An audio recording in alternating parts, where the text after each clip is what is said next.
So hello and welcome back to AI Images. Up until now, we've looked at the history leading up to contemporary AI images, or what we might call contemporary, things like Stable Diffusion, DALL-E 2, Midjourney.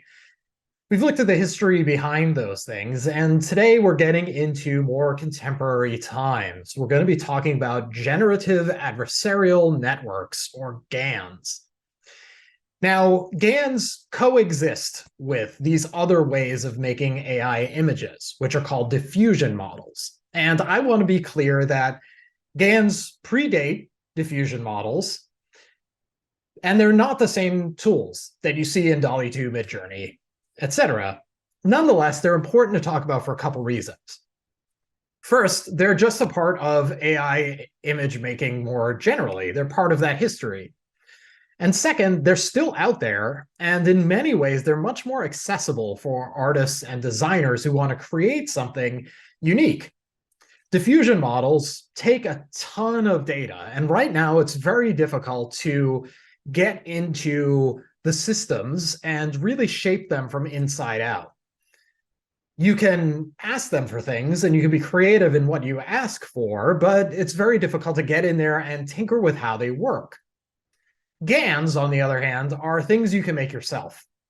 And this is very cool if you're an artist, if you're a designer who wants to think about what you're making with a lot of intentionality. So with GANs, you can train your own models much more simply. So we're going to explore some of that and some of the creative strategies that you can use in building these models and shaping what these systems produce. We're also going to think about kind of conceptual strategies. What can you put together in ways that suggest something, that makes something poetic or unique or cool or fun? And we're going to think through a little bit, as always, from a critical perspective about what GANs are doing and what they're trying to do and what they're trying to normalize. So we're going to dig into things like archives and what stories archives tell, and how do GANs reflect this sort of theory of archives. So let's start with the history of GANs. So let's start with the history. We talked about technologies of image recognition and how they worked. Basically, to review, you break an image down into color gradients, and these color gradients are broken down into numerical values. So the colors basically are understood as numerical values, and then those numerical values are then evaluated as patterns of numbers. Machine learning is going to look for patterns in these numbers and where they might be in the context of surrounding numbers in the way that it might represent an image, right? So these numbers might detect where an eye is because a certain set of numbers is going to be kind of where eyes usually are. So that is a good way of finding the cluster of pixel information that sort of corresponds to a nose. And this is all great if you want to identify a face. It's not perfect. We talked about this.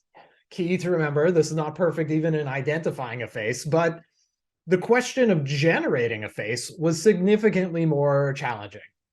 So how do you take, for example, this information, this chart that you see here of numbers, and turn that into a picture of Abraham Lincoln? Well, it's not as straightforward. There's a few reasons for that. There's simply too much information that could cause weird rendering issues. For example, if the machine understood what an eye was, it doesn't necessarily know that it knows what a left eye or right eye is, right? So you could see a situation where it creates a left eye and then it aims to create a right eye, and the right eye is mistaken for the left eye, so it creates another eye, and so on and so on and so on. And so you would end up with distorted faces. The possibilities and permutations of these numbers and the arrangements, it's one thing to say, this is where they are, it's probably, the thing I'm looking at is probably an orange or an apple or a face. It's a very different thing to say, I can generate a bunch of numbers that's going to make a picture of an apple or an orange or a face. So the mathematical system works just barely for identifying pictures of things out in the real world. But generating photorealistic images from this process was a massive computational problem. So that's our context. When 2014 comes around, you see that we actually made some rapid progress. And this is because of GANs, Generative Adversarial Networks, introduced by Ian Goodfellow in 2014. Goodfellow opted to work on this problem with what is, in hindsight, a pretty clever and maybe even simple-seeming idea. Basically, since image recognition systems could do a decent job enough of recognizing things, such as faces, what if you created two layers? Consider them opponents in a guessing game. One system would make the image based on a random starting point and would pass it to another system that would aim to recognize that image and identify it. And this is the concept of a GAN, a generative adversarial network. GANs have two parts, two neural networks assigned to do different tasks. There's the generator, which assembles an image based on patterns found in the training data and tries to pass it through as real. Before humans see this image, it passes to something called a discriminator, a neural network that tries to decide if the image it is being handed is generated, fake, or real from the training data. If it's real, the discriminator passes it along and we as humans see it. If it's fake, if it seems fake to the discriminator, it's rejected. So here's an easy way to remember this. It's in the name. The relationship is generative. It makes new images from noise. It is adversarial because one neural network is trying to create images that basically trick the other one. And the other one is trying to reject those images. So it's like a game of ping pong. Fake image is served, and it either passes or it gets hit back by the discriminator. Here's an illustration of how it works in greater detail. This is still a high-level overview. This is not a machine learning class. We probably couldn't teach this in a single day. So this is a high-level overview of the principles behind GANs. And there are varieties of this that are out there that have improved. But this is sort of the foundation concept of a generative adversarial network. At the top, you see the training data set. Real images. A bunch of images of, say, real faces. A sample of those images is pulled out and shown to the discriminator. Meanwhile, below it in red, the generator is getting little bits of random noise, and it's using that as a start point for drawing out new clusters based on patterns it's learned by analyzing pixel information. So the generator is making something new, trying to make something new, and passing it to the discriminator. Now it's starting from noise in order to add some variety to the image. So it has to have a different starting point. So it starts with noise. Now, this has been passed to the discriminator. So you have two samples and they enter into the discriminator. The discriminator has a real image and it has a fake image. And the discriminator has been designed to compare that information, right, pixel arrangements that it might see in the training data and make a guess as to whether this seems like something it would see from the training data or not. We know that the generator initially is not very good at generating stuff that looks convincing. It's just sending noise over there sometimes, right? So when I said that it has learned something from the patterns, this isn't evident right away. This happens as a result of a feedback loop. And we'll go into that in a second. So the generator, not very good at making realistic images at the beginning. It's just sending over noise. But then the discriminator is rejecting an image that's been generated, and information about that image that has been rejected goes back to the generator. And the generator updates its model about what it should make.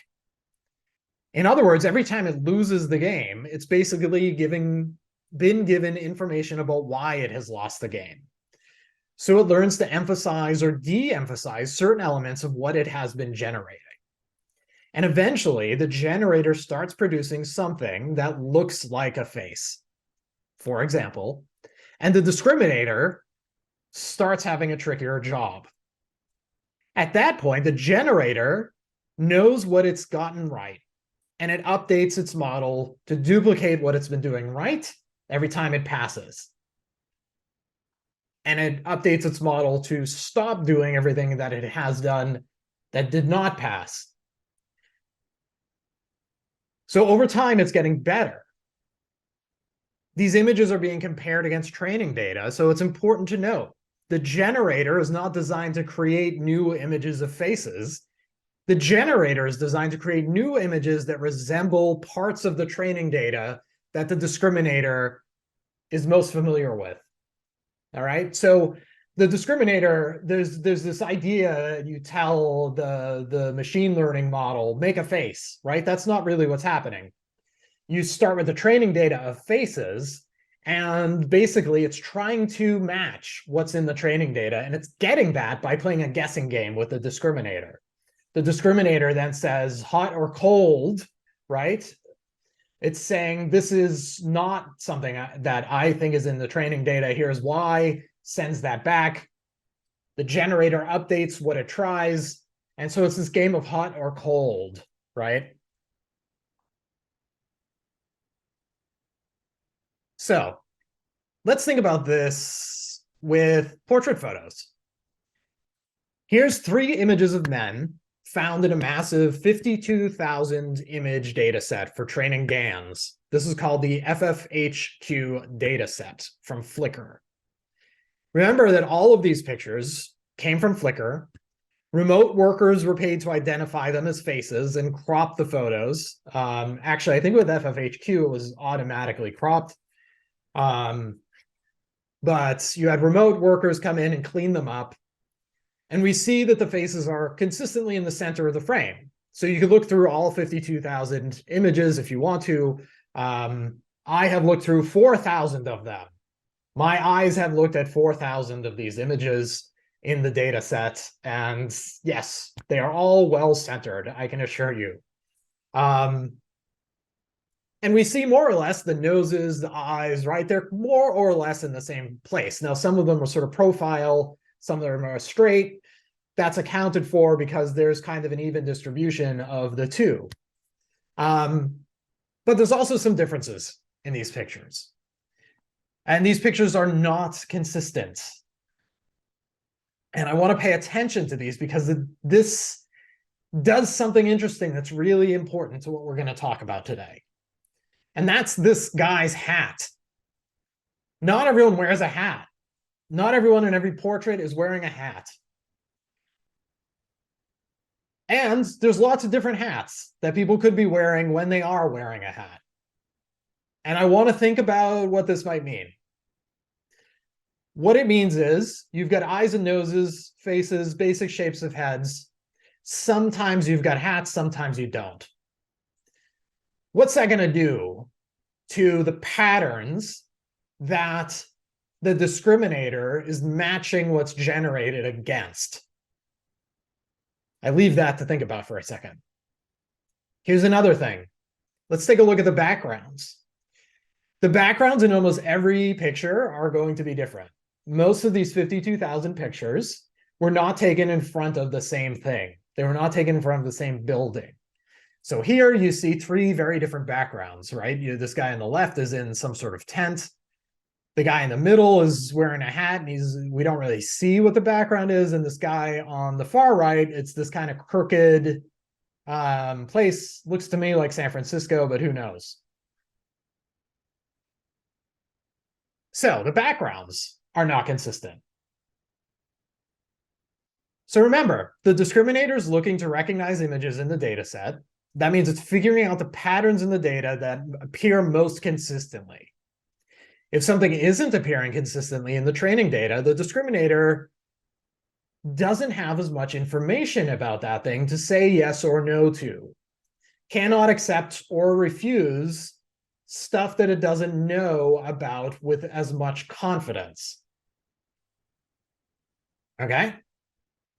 So think about it. If someone hands you a dollar bill and it's got a smiley face on it where George Washington is supposed to be, you know, because you've seen so many dollar bills, this isn't real, right? But let's say someone hands you a piece of currency from a country that you've never been to or seen or maybe even heard of, and you don't know what their currency looks like, and maybe there's a strange drawing on it. You may be more inclined to say, I don't really know what this dollar bill is supposed to look like, so I'm just gonna like ignore the face part and I'm gonna look at other things to see if it looks like real money to me. Okay, so you make a similar weight when you encounter things. And crucially, GANs are kind of designed to predict an image. It's generating images from noise.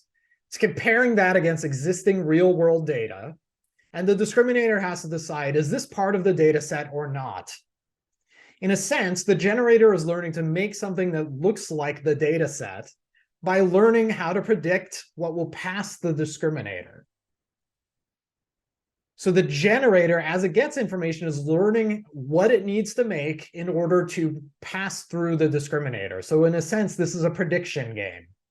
I think this will trick the discriminator, right? So GANs are about recognizing patterns, learning to predict what's going to fit those patterns. And this is what happens in a lot of machine learning models, right? Credit scores, determining how many toothpaste tubes to send to a particular supermarket. It's looking at past successes and looking to replicate those. So it's a prediction game. So here's some of the things that happen. We paid attention to the hats, we paid attention to that background. Here's some of the stuff we get. So we got weird hats. The discriminator has to make realistic faces, but other stuff can go and be pretty goofy. Hats are not consistent. Not everybody's wearing the same hats. Not everybody's wearing hats. So when it makes a hat, it's going to look weird. And it also does something else a little bit more horrifying. Brace yourself, please. Here is a nightmarish result of this system. What do you think happened here? Obviously, you're listening to a video, and so I can't listen to your responses, but I want to give you a minute to think about what happened. What made this image look like this? Why didn't the discriminator stop this image from coming through? Give it a think.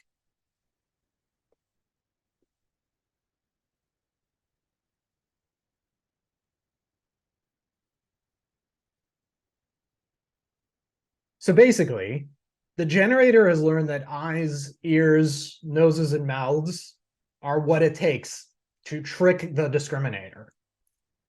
The discriminator has seen the training data and it has looked for patterns. The faces in the training set were all cleaned up by human beings to focus on faces and make those faces look pretty similar, right? Where at least the eyes are in the same place, the nose is in the same place. So the discriminator has lots of information about faces when they appear in the center of the picture. Now, most of the images in the training set focus on just one person. But what's clear here is that some people in the data set had buddies in the picture with them. So think about a picture of you going out, you're hugging your best friend or your partner, and you take a selfie, and this image gets into the data set. It's cropped, and like half of your friend's face is in the image. This is not going to happen all the time, but it's going to happen sometimes. And because a small slice of those photos included people with a friend, there's some hint of that in the discriminator's patterns. So when the generator sends noise to the discriminator does the algorithmic version of shrugging and saying, okay. The information signal for these bystanders in the photos is pretty weak. but it's strong enough that it corresponds to something in the data set, so it's allowed to pass. When we talked about bias in algorithms, we mentioned that Black faces were underrepresented in the data. And as a result, there's not enough information to create really photorealistic Black women, in particular from the data in this particular FFHQ data set. And this is true of GANs, but also true of the latest batch of AI imaging tools. If something you ask for shows up and it looks like this, there's a reason. And that reason is because the systems are relying on identifying patterns. And if a pattern is particularly strong, that's going to be recognized at a sort of priority over the stuff that is weaker, more weakly represented in the data set. So the weakest patterns will appear distorted or strange. The stuff that's in your data, if it is consistent, is recognized as a pattern, and that's what the generator looks for, or learns to create, and that is what the discriminator learns to look for. Okay, the other stuff is secondary. It's ignored, dismissed, or kind of evaluated, but not as critically. Okay, and so distortions are allowed to come through. So I want to stop here and bring this to a broader topic about archives and the kind of power that archives have, because a data set is an archive. And this is a kind of long quote from Derrida.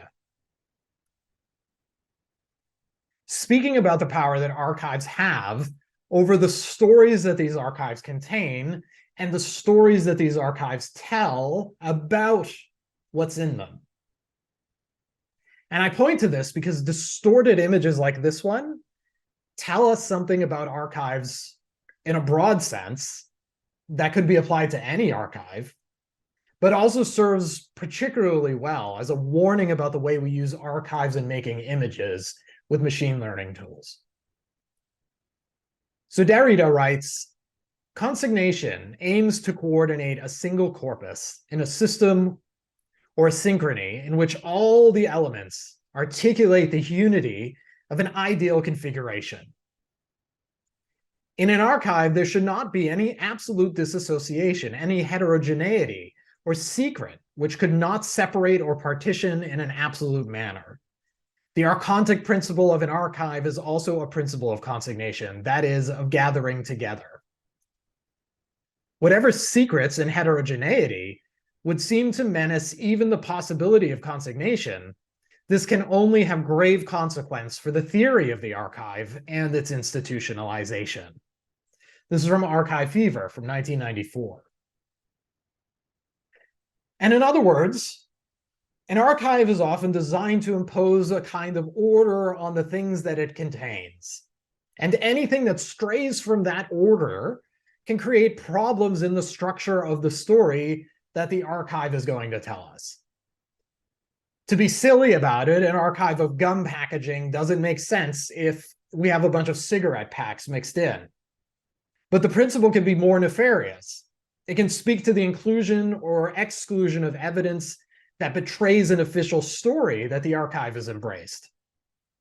So these images are a kind of manifestation of that. These frightening images where these strange apparitions appear, it's a visceral reminder that the archive had things that didn't fit the pattern needed for the story that it wanted to tell.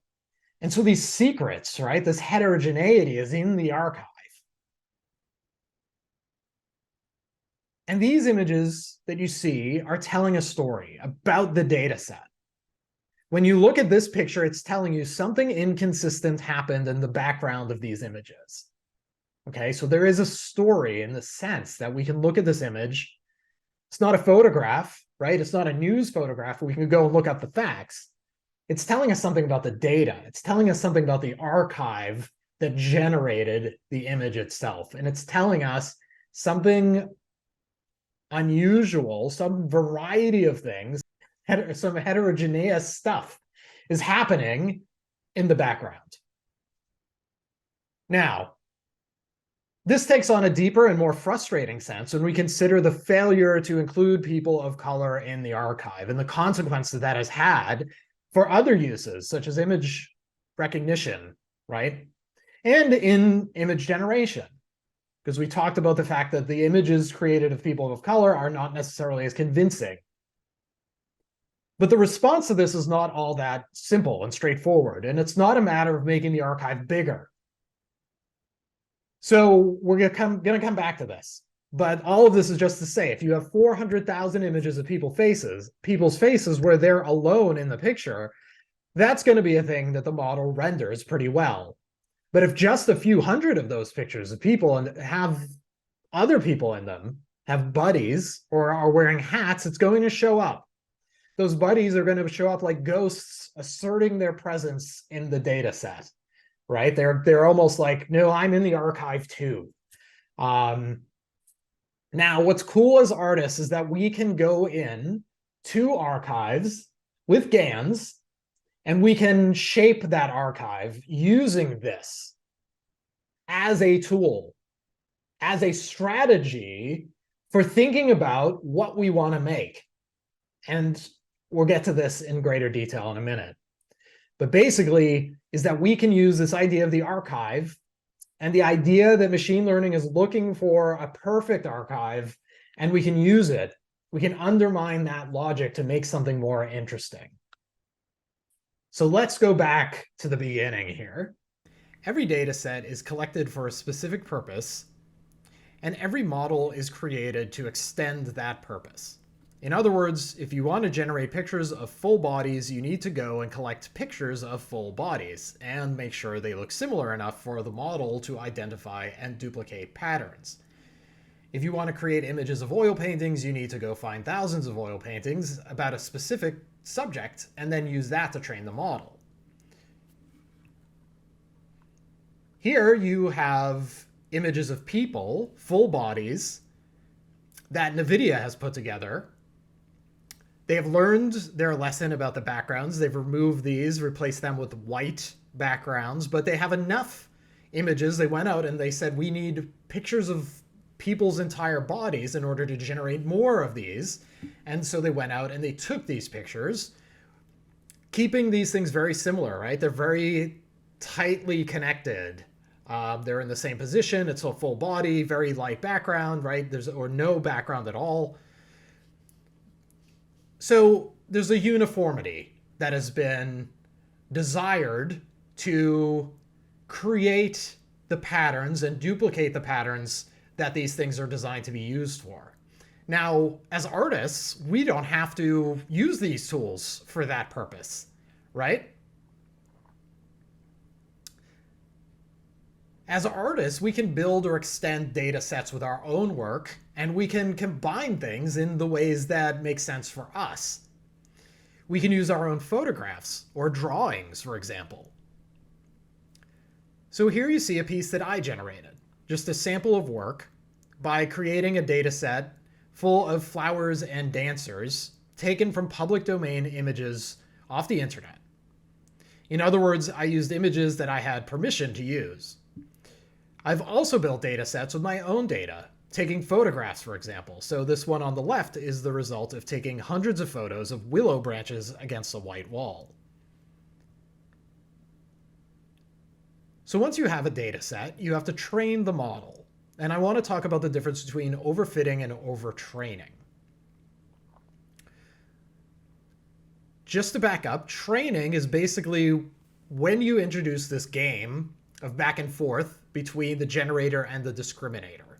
What you're doing is you're training the model by setting up this system of feedback so that the model understands what it should generate in order to defeat the discriminator and produce something that looks like the original training data. So that's what we call training. Overfitting is when the data set is too similar. Let's say you have 5,000 photographs of the exact same thing.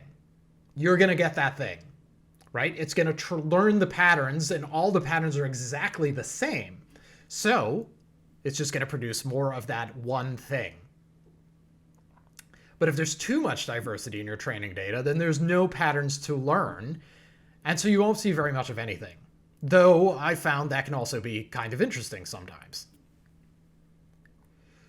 So where training is where the two neural nets are playing their game, if you don't train enough, the generator model isn't going to have time to learn anything, and very little of what it produces is going to be useful. On the other hand, if you overtrain, you train too much, two things are at risk of happening. The first is that you just waste time, money, and electricity. The model will stop learning because that feedback loop isn't getting it anywhere. There's just basically nothing more that it can learn, or that's going to grind and learn exponentially more slowly than it learned before. So you're spending money and electricity training a model with very little benefit. The second risk is that you actually send the system into collapse. That's when a discriminator stops being able to tell the difference between real and fake. The generator can send almost anything it wants to the discriminator then, and it's going to pass through. The information that it gets back from that then feeds into the generator, even if it's weird and wrong, and the generator starts getting kind of all over the place. Can produce whatever it wants, so it sort of degrades back into producing noise. So you want to train your model at the right size and scope for the task at hand. And we'll talk about how to figure that out, but a lot of that is trial and error. And it's going to depend on the size of your training data, your ultimate goals with the outputs and things like that. But I wanted you to be aware that some of these issues are out there. So with that out of the way, let's talk about training sets for a minute. One of the ways that AI-generated images are sometimes described is in this tradition of collage. Speaking from my own practice, I was a collagist for a few years before I started exploring AI art. And for me, it's been directly connected. To make my digital collages, I would spend hours going through public domain image sets like the Internet Archive or Wikimedia Commons, looking for specific search terms. When I found an image that I found interesting, I downloaded it according to categories that I had made. So every category that I had its own folder. And I named that folder after the search term. So when I was feeling creative, I could go into a blank Photoshop frame and start looking through my own images and cut interesting things into shapes or look for shapes. Basically, I'd start assembling them into these collages. Making GANs works in a similar way. If you're a big company or you have big ambitions, you can do something called web scraping, which sends a bot out to download images. And you may have these labeled either by machines or by data workers. My folders had at most a few hundred images over a few years of my practice. But today you can get images for a data set in just a few weeks, if even that.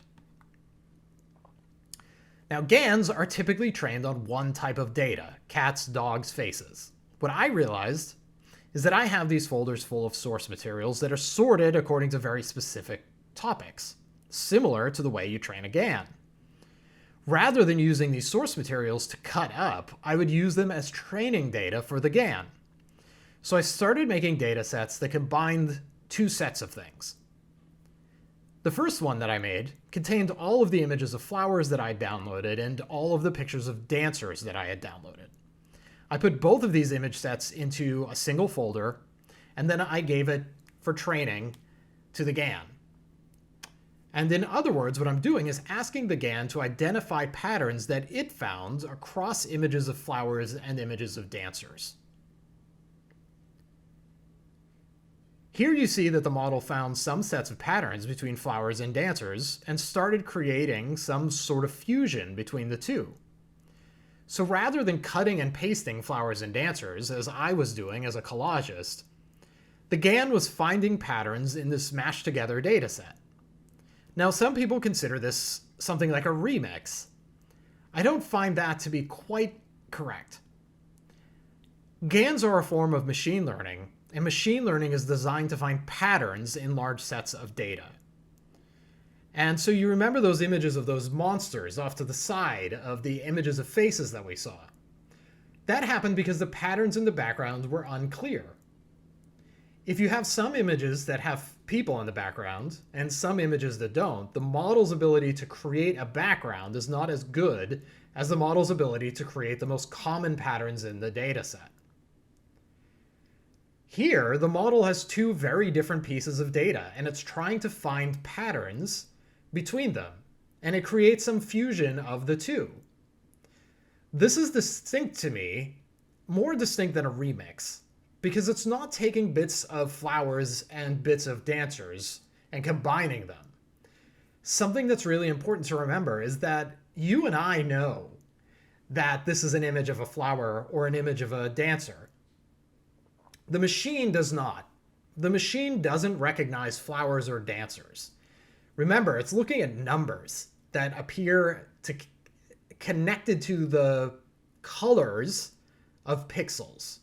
So all it's seeing is a sequence of numbers without any kind of conceptual sort of construct of flowers and dancers. So it's not remixing because it's not aware that there's even two categories to choose from. What it's doing is finding patterns that are common to dancers and flowers in this data set.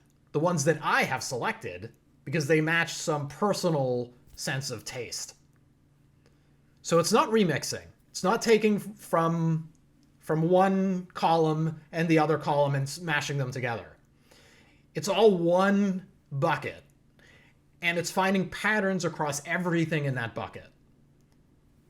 So that's why I think remixing is not quite the most accurate term. It's just a matter of pattern recognition and definition. Hannah Hoch, one of the original Dadaists, was a pioneer of collage, and in a 1971 retrospective of her work, she published a short essay where she defined some of the original thinking about what collage was. The word collage came from France after 1945. In the visual arts, it predominantly refers to a newly created entity made from alienating components. It means stuck down, adjoining, the process of remounting, cutting up, sticking down, activating, that is to say, alienating, took hold in all different forms of art, mingling elements from other realms. Hoch speaks about the poetry of associations that emerge when you misuse words or change relationships between images. And I think this is something that we can approach with GANs by thinking about these associations we want to make between data sets. In a traditional collage, you might use a cutout of one image and place it beside another specific image. With GANs, you have opportunities to think about the vast collections of images and what it means to combine another vast collection of images. And what kinds of poetic associations come about when you think about it as finding patterns across these things, mingling elements from other realms. This idea of alienating is also interesting, alienating components, because remember, the GAN doesn't know what these components are. So you're already starting by asking the system to sort of redescribe what we have seen. It doesn't know. It's alienated from the context of what we've put into that folder. The archive doesn't make sense to the GAN. We make sense of what the GAN makes from the archive. As an example of this, we can look to a contemporary collage artist, Lorna Simpson. Lorna Simpson combines images from archives. In this series, Simpson creates a series of collages combining images from her grandmother's collection of Ebony magazine, a black culture magazine, with images of scientific illustrations of stones and gems. This is a specific connection between a specific series of images, scientific illustrations, right? Very different context, very different meaning from the images in the magazine. But these images are alienated from their original meanings, and they're transformed into something completely new. So let's think back to this idea of the archive for a second. Remember that idea that an archive imposes a kind of uniformity on its content by excluding or including according to whether something conforms to the story that the archive wants to tell. Here we have two archives juxtaposed in a way that tells a radically different story. This image would not fit into an archive of images of people from Ebony magazine or into an archive of crystals and gems. And that's what makes this combination powerful and interesting, is that by transforming the hair that you see in this picture, and this is the focus of Lorna Simpson's work, which is the power and representation of black hair. By transforming it into crystals, there's something of the magic of crystals that carries over into the image, right? That transforms this idea of black hair into something else. Now, some artists are working with GANs in this way too.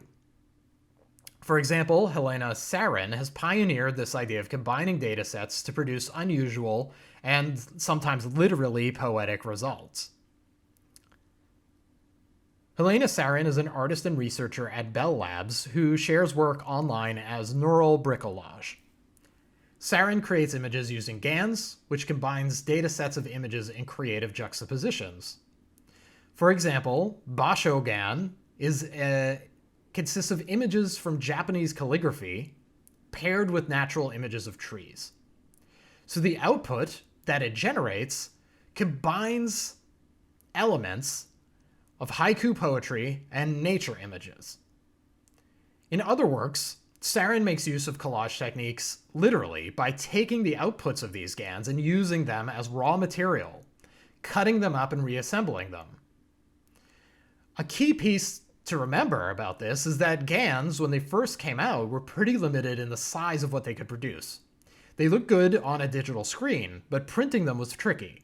Early GANs were actually limited to a size of 512 by 512 pixels. And later, NVIDIA improved this in 2018, and GANs still maxed out to about 1024 by 1024.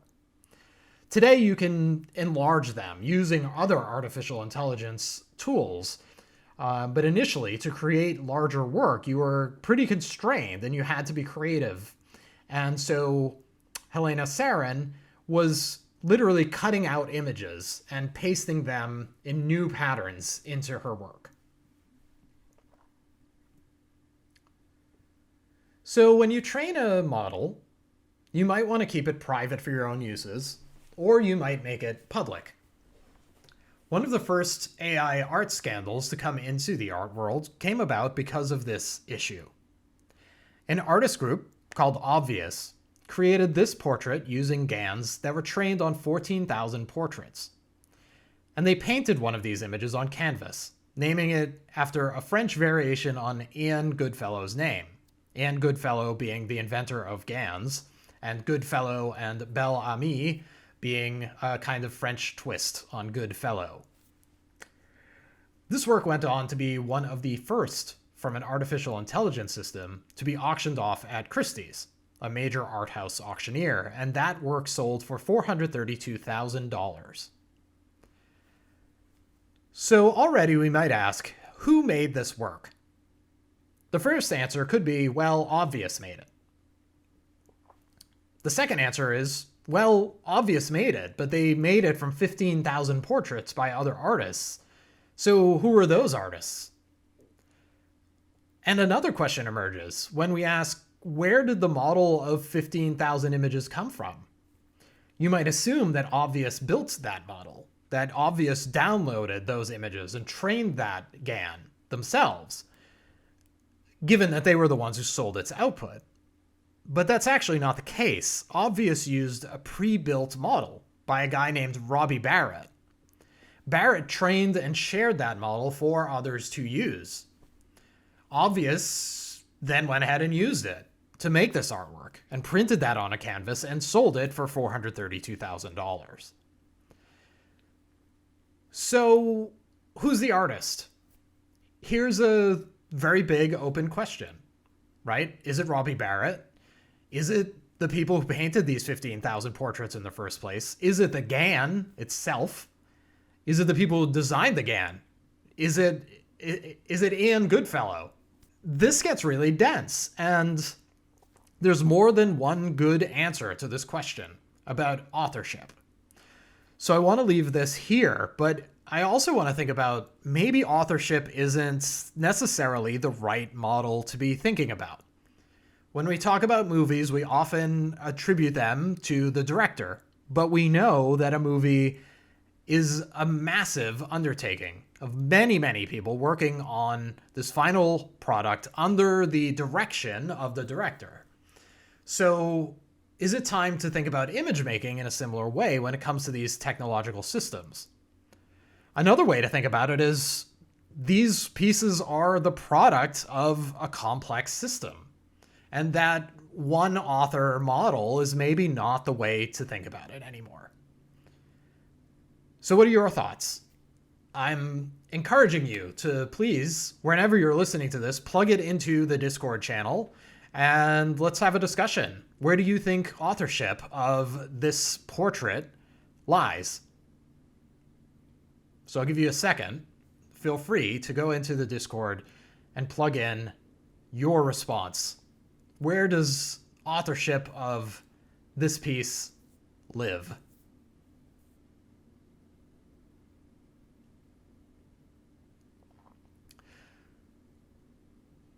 So hopefully you've done that. You can hit pause here if you want to, but I also want to point out that there's an interesting thing going on. That a lot of work on GAN art around this time focused on oil paintings and portraits. You have Obvious and Robbie Barrat. I've attributed Obvious, but don't read too much into that. You also had artists like Mario Klingemann, whose Memories of Passerby was trained on a deep history of European portrait paintings. And you had work from Gene Kogan, which moved through the entire WikiArt corpus, scanning through the most abstract paintings on the left and the most traditional on the right. And this is a still image, so you have to imagine this is cycling through various permutations of these paintings through various styles. And I'm pointing this out because I think it's interesting to talk about why this happened. If you're a painter and you see a canvas that you want to use, you need to find paint. If you are an artist and you want to use GANs, you need to find data. And one of the largest sources of data at this time were public domain archives like WikiArt. So a lot of GAN art from this period was sort of in dialogue with these existing art archives, because that's the data that was available. Another influence, I suspect, is benchmarking. Remember that GANs don't emerge naturally formed from the world. They are created, and they're usually created by companies who are very eager to show that they have the state-of-the-art technology. And if you're a company that wants to show and test whether your model has state-of-the-art technology, you can create art in ways that a human would by turning to archives of art and seeing how well your model could match something from that archive. So if you have a system that is aiming to fool a discriminator and to create a convincing oil painting in the style of a European master, you can say something pretty powerful about your model. You can say things like, my model can paint something that rivals a Picasso, right? Or a Rembrandt or a Monet. And so there's a marketing edge here. And if you can create art that looks like these European masters, you get to say something that is instantly recognizable to a large number of people as saying, our model can create art. On the other hand, this oriented a lot of this early work in very traditional, very Western styles of painting. It is less compelling to most of your sort of mass marketing materials to say that you have created art in the style of this niche avant-garde artist that no one's ever heard of before. But there's also just the fact that there's a lot of oil paintings and European names in the Wikidata archive. And I point this out because it speaks to the ways that the data that's available to us shapes the kind of work that we can make.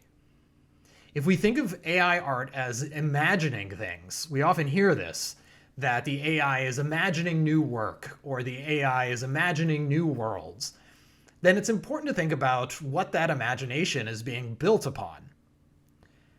Now, as we've seen very recently, there's a lot of controversy around building big, diverse datasets. And that's because sometimes those datasets are built without asking anybody.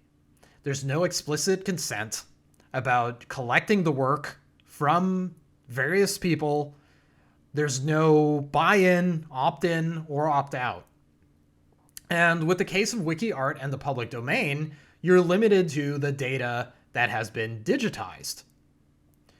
And very often, what's been digitized tends to reflect a certain set of priorities set by people with the power and resources to digitize their archives. So you're in a certain position if you're a museum that says, we're going to put all of our artworks online for free. That suggests a very specific set of circumstances for your museum.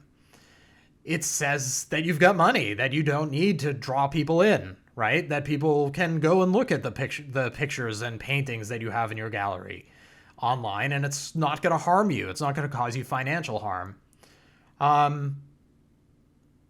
And if you're in that position, you may be a museum that is concentrated, for example, on traditional, often white Western artists at the expense of digitizing more contemporary works from a more diverse set of cultures or subcultures.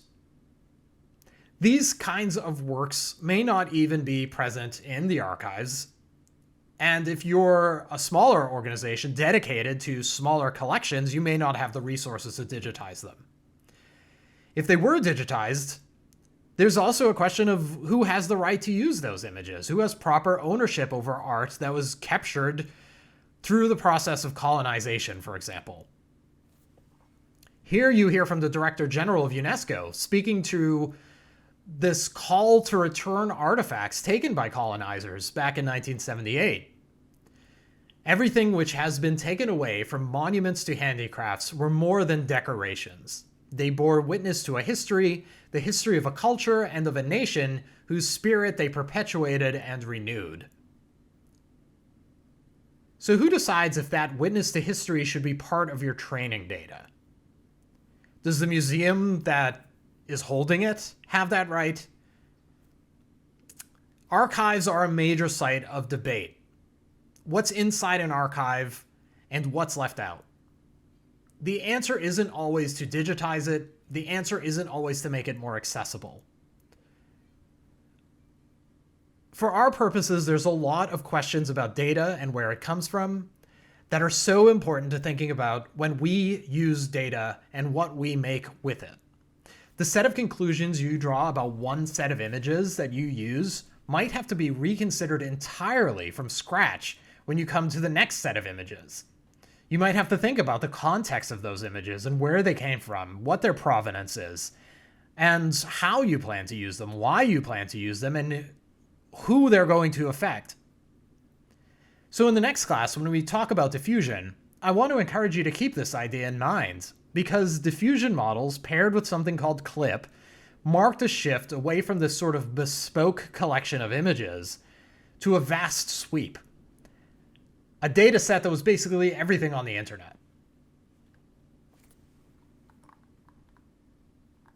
So I want to leave you there. But before we go, I just want to point out that GANs are used for images, but they're used for other stuff too. And a very interesting thing that came about from OpenAI, who created DALL-E 2, was something using GANs. And this is called Jukebox. OpenAI did the same thing it did with images, but it did it with music.